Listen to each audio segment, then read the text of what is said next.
First year theory MCQ. First year जैसे हम हमारे चैनल पे हम क्लास चला रहे हैं मॉड्यूल वाइज, तो आज का जो हमारा क्लास है Turner first year theory MCQ, module का नाम है ड्रिल और रिमर के बारे में। तो जो भी हम क्वेश्चन आज सॉल्व करके देंगे पूरे ड्रिल और रिमर्स के बारे में पूरे क्वेश्चन रहेंगे। स्टार्ट करते हैं। आज का जो हमारा क्लास है Turner first year theory MCQ, module का नाम है ड्रिल और रिमर। पहला क्वेश्चन है which factor decided the point angle of drill, मतलब ड्रिल का एंगल कौन से फैक्टर पे डिपेंड करता है, यही क्वेश्चन में पूछा गया है कि कौन सा कारण एक ड्रिल का पॉइंट एंगल तय करता है। तो इसके लिए पहला ऑप्शन है मटेरियल ऑफ द ड्रिल, मतलब ड्रिल के मटेरियल के अनुसार, दूसरा ड्रिल के डायमीटर के अनुसार, तीसरा जिस मटेरियल के ऊपर हमें ड्रिलिंग करना है उस मटेरियल के अनुसार, या फिर चौथा types of the drill machine, मतलब ड्रिल मशीन के अनुसार। तो जो क्वेश्चन में हमें पूछा गया था कि कौन सा फैक्टर है जो ड्रिल का जो एंगल होता है एंगल डिसाइड करता है, तो इसका सही आंसर है option number C, material to be drill, मतलब कौन से मटेरियल के ऊपर हमें ड्रिलिंग करना है उसके हिसाब से कट जो हमारा ड्रिल होता है ड्रिल का एंगल हमें चेंज करना होता है। मतलब मान लीजिए सॉफ्ट ड्रिल रहा तो एंगल कम, या फिर ड्रिल हार्ड मटेरियल रहा तो ड्रिल का एंगल ज्यादा, इसके हिसाब से मतलब जो भी मटेरियल है मटेरियल के ऊपर हमें डिपेंड करता है कि ड्रिल का एंगल कितना रखना है। इसका स्टैंडर्ड चार्ट भी आता है। Next question, what is the part mark X. तो स्क्रीन पर आपको ड्रिल का डायग्राम दिखाया गया है और ड्रिल के डायग्राम के ऊपर जो पार्ट आपको एक्स के रूप में दिखाया है इस पार्ट का नाम क्या है, जैसे क्वेश्चन में पूछा गया है। तो इसके लिए पहला ऑप्शन है लिप, दूसरा फ्लैंक, तीसरा लैंड और चौथा ऑप्शन है चीजल एज। तो जो हमें क्वेश्चन में पूछा था कि दिखाए गए जो हमारा ड्रिल का डायग्राम है, ड्रिल के डायग्राम के ऊपर जो एक्स के रूप में जो पार्ट है इस पार्ट का नाम क्या है, यही क्वेश्चन में पूछा था। तो इसका जो सही आंसर है ऑप्शन नंबर सी, लैंड, इसे कहा जाता है land. Next question, what is the name of the device to hold parallel shank drill. जो हमारा पैरेलल शांक वाले जो ड्रिल होते हैं, जैसे ड्रिल के शांक के हिसाब से दो टाइप के ड्रिल होते हैं, एक पैरेलल शांक, दूसरा टेपर शांक वाले। तो जो हमें क्वेश्चन में पूछा गया कि पैरेलल शांक वाले ड्रिल को पकड़ने के लिए कौन से उपकरण का उपयोग किया जाता है, कौन से डिवाइस का उपयोग करते हैं, उसका नाम क्या है। तो उसके लिए पहला ऑप्शन है सॉकेट, दूसरा ड्रिल चक, तीसरा फोरजा चक, चौथा है टेपर स्लीव। तो जो हमें क्वेश्चन में पूछा था कि पैरेलल शांक वाले ड्रिल को पकड़ने के लिए कौन से डिवाइस का उपयोग करते हैं, तो इसका सही आंसर है ऑप्शन नंबर बी, ड्रिल चक।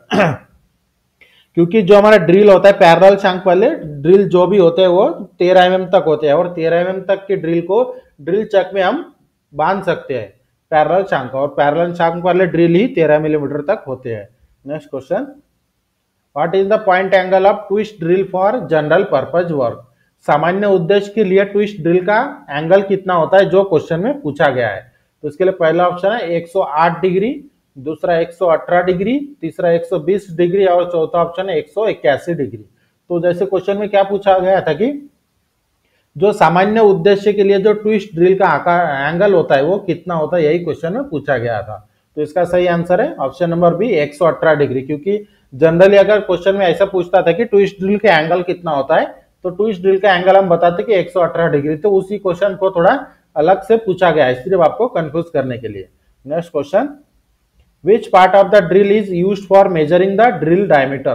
कौन सा ड्रिल का कौन सा हिस्सा ड्रिल के डायमीटर को मापने के लिए उपयोग किया जाता है। मान लीजिए अगर हमें ड्रिल का डायमीटर चेक करना है तो उस समय ड्रिल के कौन से पार्ट के ऊपर उसका साइज चेक किया जाता है, यही क्वेश्चन में पूछा था। तो इसके लिए पहला ऑप्शन है लैंड, दूसरा फ्लैंक, तीसरा लिप और चौथा ऑप्शन है फ्लूट। तो जो हमें क्वेश्चन में पूछा था कि ड्रिल का कौन सा हिस्सा ड्रिल के डायमीटर को मापने के लिए उपयोग किया जाता है, तो इसका सही आंसर है option number A, land.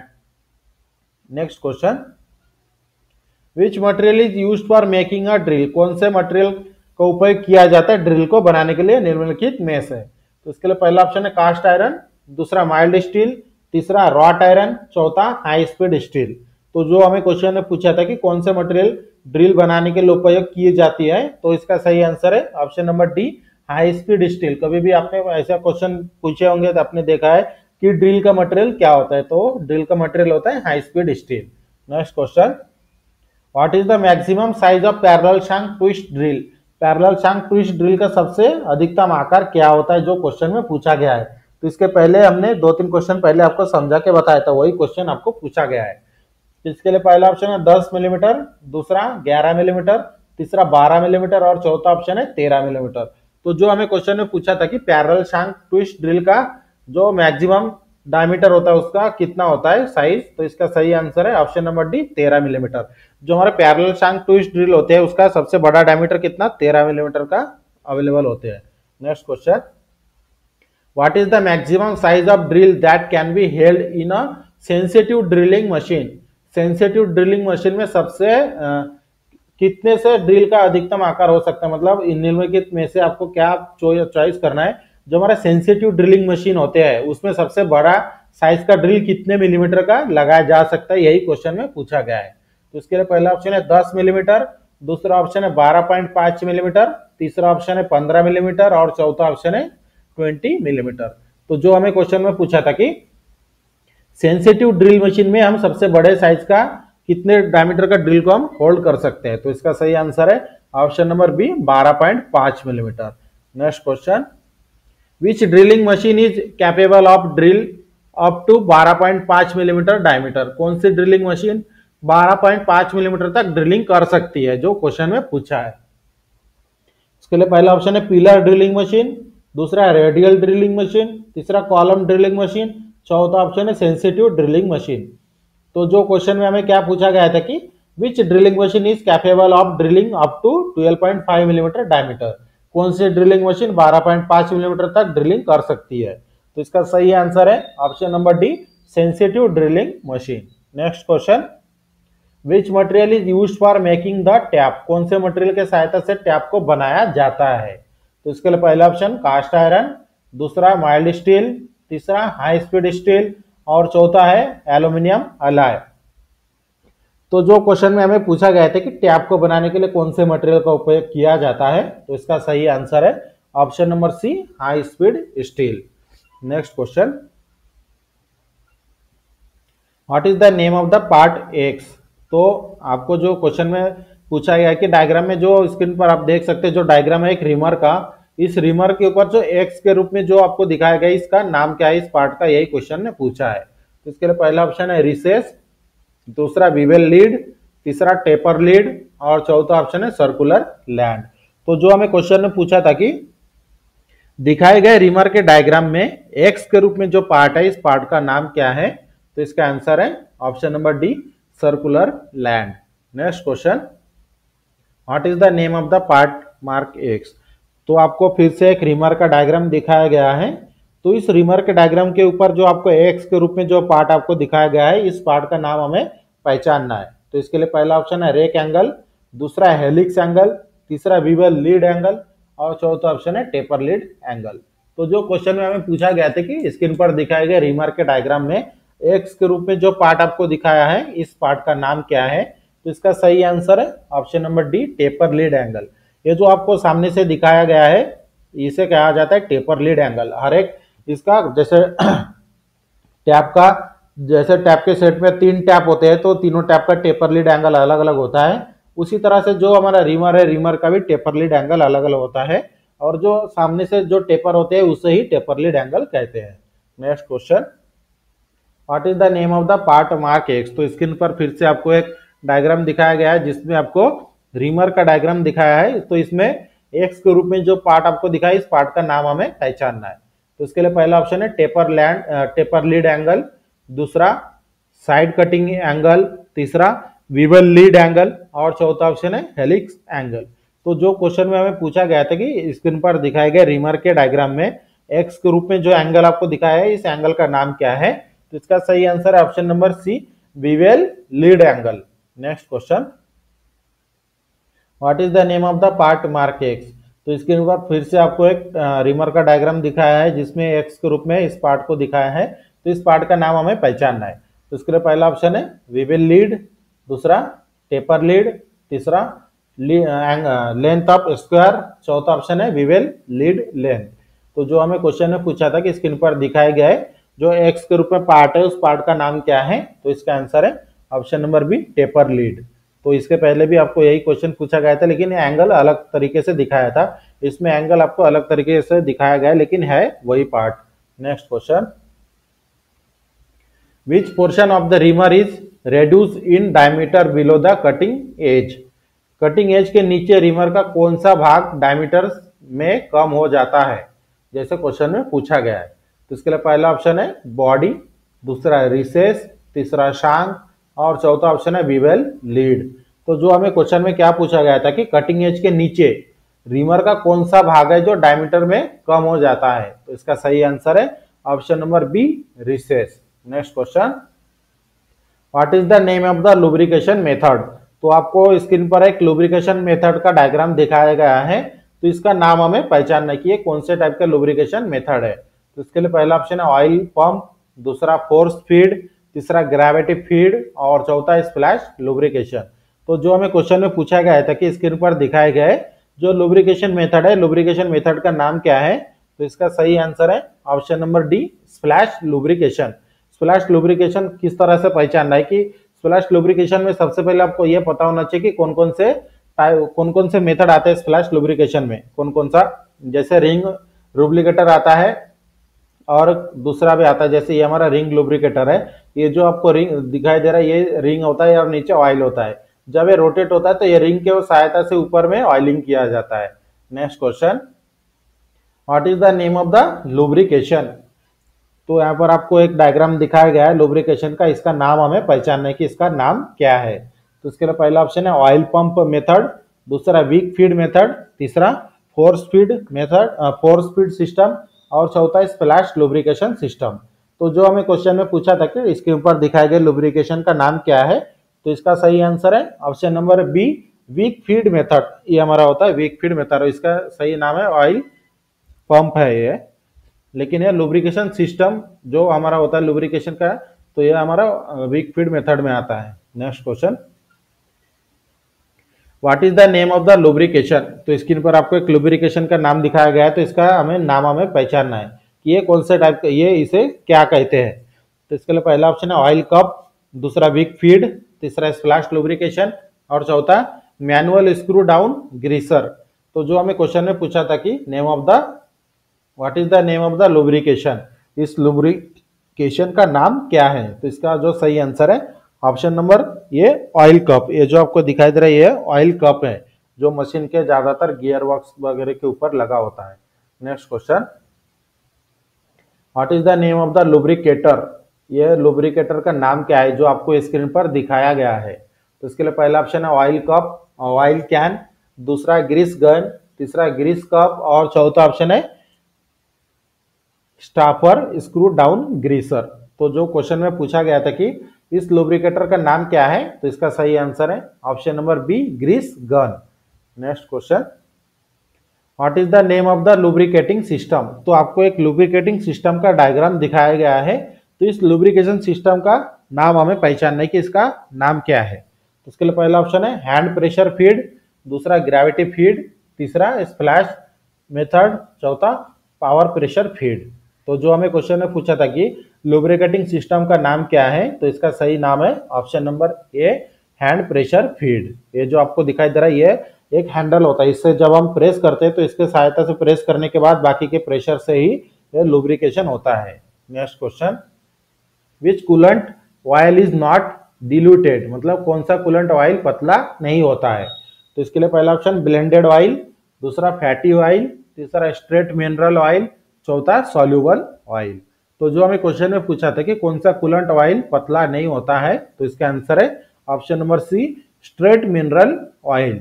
Next question, which types of drill is used for brass. पीतल की ड्रिलिंग के लिए किस प्रकार की ड्रिल का उपयोग किया जाता है, जो क्वेश्चन में पूछा गया है।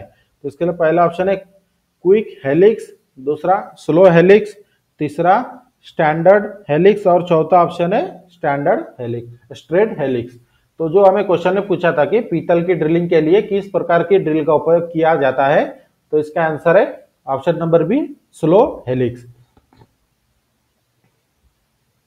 नेक्स्ट क्वेश्चन है which part of the drilling machine help for the protection of the operator. Drilling machine का कौन सा भाग ऑपरेटर की सुरक्षा में मदद करता है। तो इसके लिए पहला ऑप्शन है आधार, दूसरा स्विच, तीसरा बेल्ट गार्ड और चौथा depth gauge and stop.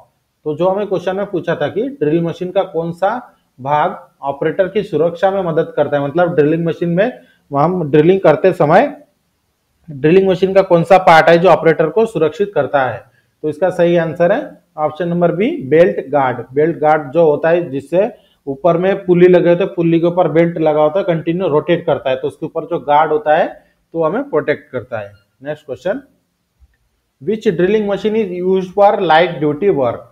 Light duty work के लिए किस ड्रिलिंग मशीन का उपयोग किया जाता है?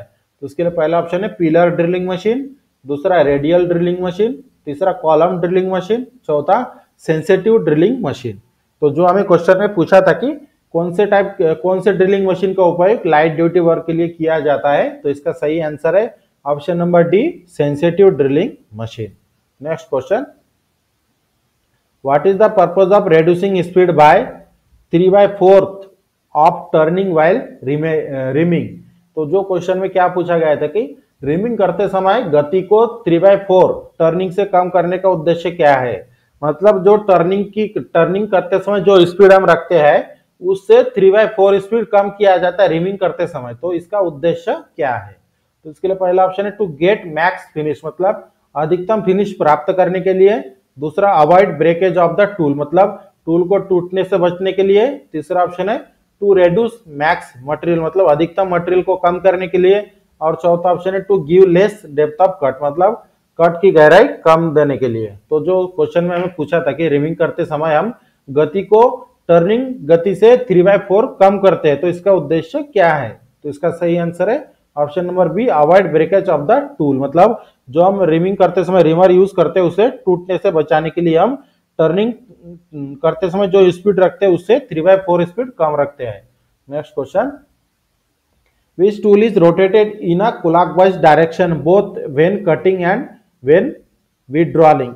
जो क्वेश्चन में हमें पूछा गया था कि कौन सा टूल काटते समय और निकालते समय क्लॉकवाइज डायरेक्शन में ही घुमाया जाता है। मतलब मान लीजिए अगर जो कोई भी हम ऑपरेशन कर रहे हैं तो उस समय अगर हमें जैसे मान लीजिए हम ड्रिलिंग कर रहे हैं तो ड्रिलिंग करते समय वो क्लॉकवाइज डायरेक्शन में घूमता है, और उस ड्रिलिंग होने के बाद जब हम ड्रिल को ऊपर निकालते हैं तभी भी वो क्लॉकवाइज डायरेक्शन में घूमेगा। यही क्वेश्चन में पूछा गया कि कौन सा टूल काटते समय और निकालते समय क्लॉकवाइज डायरेक्शन में ही घुमाया जाता है। तो इसके लिए पहला ऑप्शन है डाई, दूसरा फाइल, तीसरा रिमर और चौथा हैंड कैप। तो जो हमें क्वेश्चन में पूछा था कौन सा टूल काटते समय और निकालते समय क्लॉकवाइज डायरेक्शन में घुमाया जाता है, तो इसका सही आंसर है option number C reamer. Reamer के सहायता से जब भी हम रिमिंग करते हैं तो जब रिमिंग हो जाता है या फिर हमें बीच में निकालना होता है तो आपको क्लॉकवाइज डायरेक्शन में ही घुमाकर निकालना होता है। Next question, what is the purpose of the square portion provided on the shank of the reamer. Reamer के शांक पर दिए गए स्क्वायर भाग का उद्देश्य क्या होता है, जो क्वेश्चन में पूछा है। रिमर के एकदम ऊपर वाले भाग में स्क्वायर बना होता है स्क्वायर आकार में, तो उसका उद्देश्य क्या है, यही क्वेश्चन में पूछा है। तो इसके लिए पहला option to hold in a spanner, मतलब स्पैनर के सहायता से पकड़ने के लिए, दूसरा to hold in a drill chuck में पकड़ने के लिए, तीसरा to hold in a tap wrench में पकड़ने के लिए, और चौथा to hold by three jaw chuck, मतलब थ्रीजा चक में पकड़ने के लिए। तो जैसे क्वेश्चन में पूछा था कि रिमर के शैंक पर दिए गए स्क्वायर भाग का उद्देश्य क्या है, तो इसका सही आंसर है option number C to hold in a tap wrench, मतलब जब हम हैंड रिमर यूज करते तो हैंड रिमर का उपयोग करते समय टैप रेंच में फंसाकर ही किया जाता है। तो टैप रेंच में जब हम किस समय फंसा सकते हैं, अगर उसके ऊपर जो शांक होता है शांक के टॉप में अगर स्क्वायर शेप में बना होता है तभी हम फंसा सकते हैं। तो यही क्वेश्चन में पूछा गया था। Next question, which tool is use to finish a drill hole manually. Drill किए गए होल को मैनुअल रूप से पूरा करने के लिए किस उपकरण का उपयोग किया जाता है? तो इसके लिए पहला ऑप्शन है हैंड रिमर, दूसरा मशीन रिमर, तीसरा काउंटर संक ड्रिल और चौथा ऑप्शन है लार्ज डायमीटर ड्रिल। तो जो क्वेश्चन में हमें पूछा गया था कि ड्रिलिंग किए गए होल को मैनुअल रूप से पूरा करने के लिए किस उपकरण का उपयोग किया जाता है, तो इसका आंसर है option number A hand reamer. Next question, which cutting fluid is used for turning copper. Copper की टर्निंग करते समय कटिंग फ्लूइड कौन से कटिंग फ्लूइड का उपयोग किया जाता है? तो इसके लिए पहला ऑप्शन है केरोसिन, दूसरा सोलुबल ऑयल, तीसरा लार्ड ऑयल और चौथा मिनरल ऑयल। तो जो हमें क्वेश्चन में पूछा था कॉपर की टर्निंग करने के लिए किस कटिंग फ्लूइड का उपयोग किया जाता है, तो इसका आंसर है option number B soluble oil. Next question, which method is used to lubricate the headstock in a modern lathe. आधुनिक लेथ में हेडस्टॉक को लुब्रिकेट करने के लिए किस विधि का उपयोग किया जाता है? तो इसके लिए पहला ऑप्शन है विक फीड, दूसरा ग्रेविटी फीड, तीसरा स्प्लैश लुब्रिकेशन और चौथा है ऑयल पंप मेथड। तो जो हमें क्वेश्चन में पूछा था कि आधुनिक लेथ में हेडस्टॉक को लुब्रिकेट करने के लिए किस विधि का उपयोग किया जाता है, तो इसका आंसर है option number D, oil pump method. Next question है which cutting fluid is used in automatic lathe? Automatic lathe में कौन से कटिंग फ्लूइड का उपयोग किया जाता है? तो इसके लिए पहला ऑप्शन है ब्लेंडेड ऑयल, दूसरा फैटी ऑयल, तीसरा सोल्यूबल ऑयल और चौथा स्ट्रेट मिनरल ऑयल। तो जैसे क्वेश्चन ने पूछा था कि ऑटोमेटिक लेथ में कौन से कटिंग फ्लूइड का उपयोग किया जाता है, तो इसका आंसर है option number A, blended oil. Next question where is fatty oil is used? कहां पर फैटी ऑयल का उपयोग किया जाता है? तो इसके लिए पहला ऑप्शन है ऑटोमेटिक लेथ में, दूसरा ड्रिलिंग करते समय, तीसरा हैवी ड्यूटी मशीन में या फिर चौथा ऑप्शन है टर्निंग करते समय। तो जो हमें क्वेश्चन में पूछा गया था कि फैटी ऑयल का उपयोग हम कब करते हैं या फिर कहाँ किया जाता है, तो इसका आंसर है option number C, heavy duty machine में। नेक्स्ट क्वेश्चन, तो आज के क्लास में हमारा यहाँ पर ही 32 क्वेश्चन तक ही है। तो हमारा जो मॉड्यूल था, हमारा जो क्लास था, हमारा Turner first year theory MCQ module था हमारा ड्रिलिंग और रिमिंग, और उसके साथ ऑयल लुब्रिकेशन सिस्टम का भी हमने क्वेश्चन आपको सॉल्व करके दिया है। और इसी तरह की रेगुलर क्लास के लिए हमारे चैनल को सब्सक्राइब करके बेल आइकन को दबाएं ताकि हमारे वीडियो की नोटिफिकेशन आपको टाइम पर मिलते रहे। और आपको किसी भी सब्जेक्ट की अगर आपको पीडीएफ की आवश्यकता है तो हमारा वीडियो के डिस्क्रिप्शन में व्हाट्सएप ग्रुप का लिंक दिया है जिसमें आपको ज्वाइन करके हमें मैसेज करना है, हम आपको पीडीएफ प्रोवाइड कर देंगे। मिलते हैं अगले इंपॉर्टेंट क्लास के साथ।